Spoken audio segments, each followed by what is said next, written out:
পূর্বের দামে ফিরে যাওয়ার কোনো সুযোগ নাই। বর্তমান আমদানি মূল্য আপনারা জানেন যে ট্যারিফ কমিশন একটা আমদানি মূল্যের উপরে নির্ধারণ করে প্রাইস ঠিক করে।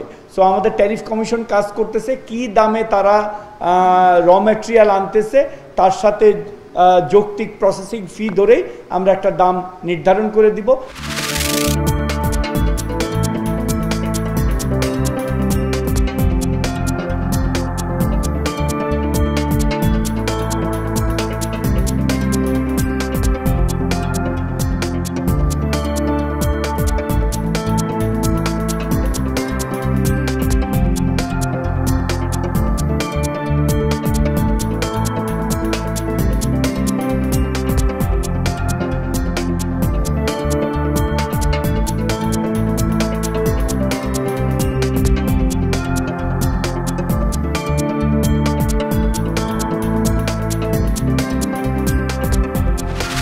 অর্থনীতিতে একটা সহনীয় অবস্থা, দ্রব্যমূল্য একটা সহনীয় অবস্থা বিরাজমান রাখার জন্য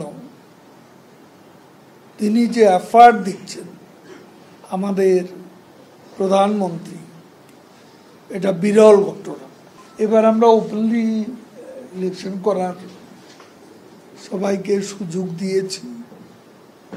কতজন প্রার্থী হয়েছে সেটা জানা যাবে।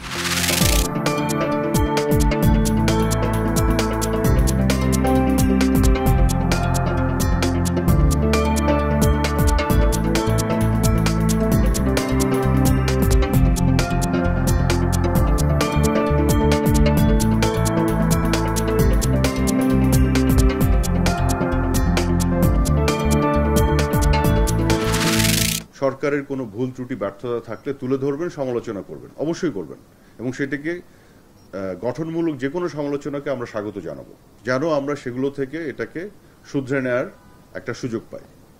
কিন্তু যে বিষয়টিকে আমরা একেবারেই অ্যাপ্রিসিয়েট করতে পারি না বা পারবো না, সেটা হচ্ছে যে অপপ্রচারের উদ্দেশ্যে অসত্য তথ্য দিয়ে যদি কোনো সংবাদ পরিবেশন করা হয়।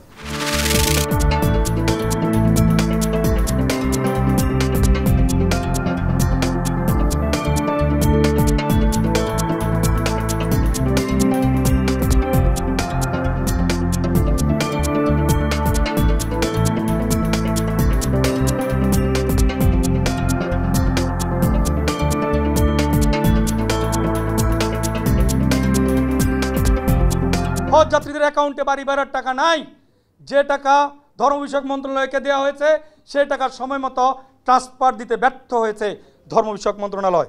আমি এখনো বলি বিমান ভাড়া আরও কম্প্রোমাইজ করা সম্ভব, এবং আমি এটা দাবি করি বিমান ভাড়া টেন্ডার করে দেওয়া।